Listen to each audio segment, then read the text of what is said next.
السلام عليكم ورحمة الله وبركاته. أهلا بكم في قناة مزارع البيع في مصر. معكم ربيع المالكي. احنا هنا في طنبول بنصور 5 فدادين، بسم الله ما شاء الله، ربنا يبارك، مزروعين، نصهم برحي وبرسيم، والنص التاني محاصيل، أرض ملك نهائي معلاش مستحقات للدولة. طبعا انتوا عارفين نخل البرحي بيجيب كام في السنة، والخلفة بتاعته او الفصيلة بتاعته تنباع من 4 ل6 آلاف، والشجرة تشيل الطرحة بتاعها من 100 ل150 كيلو، والكيلو بتاعه من 45 ل50. طبعا لكم على التفاصيل. أرض ملك نهائي في طنبول. ده برسيم الحجازي، 5 فدادين فيهم الصراحة مش متشطبة، ممكن تقبل العامل، فيها مية وكهرباء مشتركة، وهنا بيزرعوا جميع المحاصيل، جميع الحلويات في طنبول، ساعة من القاهرة.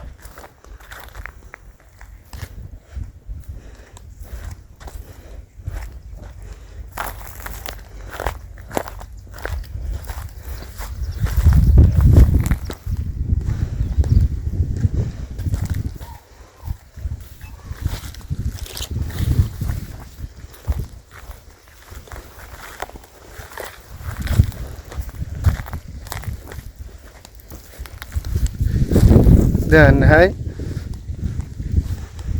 طبعا الراجل بياخد فصائل بكمل بيها.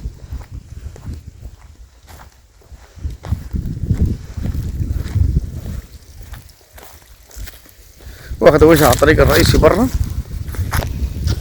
150 متر.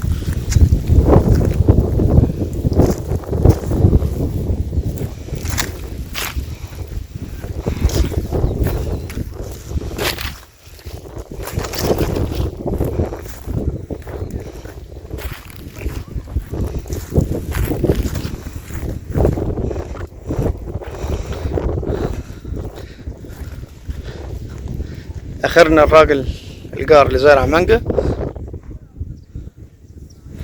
دي هنا بقية الارض نزرعها قمح او غلة. تربة بسم الله ما شاء الله ممتازة جدا. هنا التربة بتزرع الخوخ والمشمش والتفاح، وانا جنبينا طبعا والعنب، جميع الحلويات والموالح. وجنبينا هنا زارعين الجار هناك اهو زارع خوخ، وده عنب، ده حضراتكم مانجا، والناحية التانية طريق، والراجل هناك بيجهز محاصيل. تربة جيدة جدا، ممتازة جدا، نظيفة.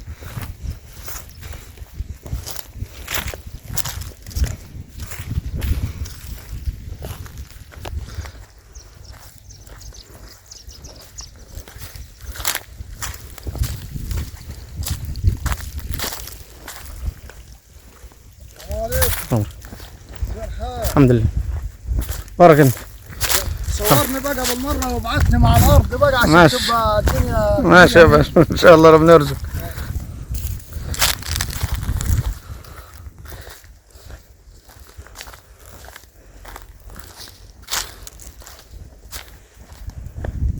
ده حضراتكم سكن اللي في المزرعة. أرض مش محتاجة أي حاجة خالص، فيها شبكة الري وفيها كهرباء وفيها المية.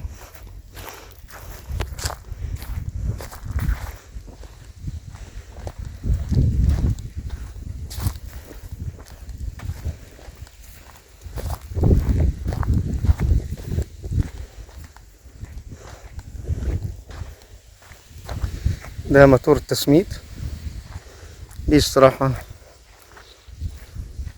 سكن العمالة.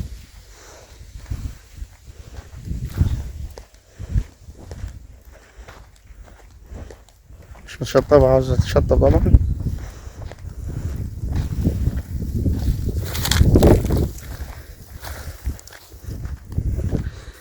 ده طريق من برا،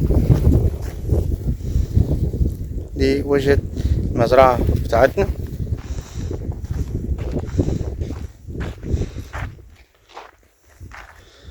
والجار هنا بيجهز زراعة البصل. جو امان وجو هادي.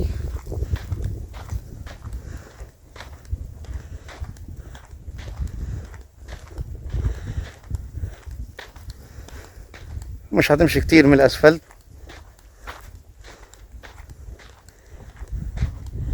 من هنا للاسفلت من 2 كيلو ونص 3 كيلو، مش بعيد.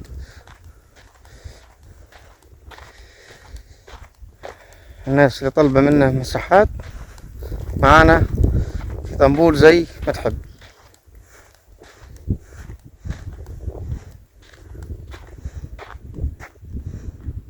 ده البصل بتاع الجار.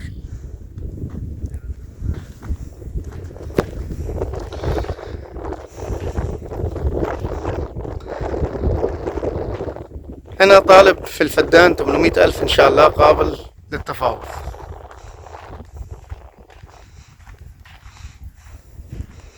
خمس فدادين الفدان 800,000 إن شاء الله، قابل للتفاوض، عشان موقع محترم، مكان أمان، مكان هادي. جميع اللي نفسك فيه هتزرعه هنا، محاصيل أو حلويات أو موالح. معك مياه ممتازة، كهرباء كويسة، تربة جيدة. طنبول مشهورة ومعروفة، جنب رجوة، سيد كاوتش، سفنكس. مكاننا مكان آمن، ورق خالص. بتكلموا إن شاء الله في 800 زي ما قلنا لحضراتكم، إن شاء الله في تفاهم. السلام عليكم ورحمة الله وبركاته.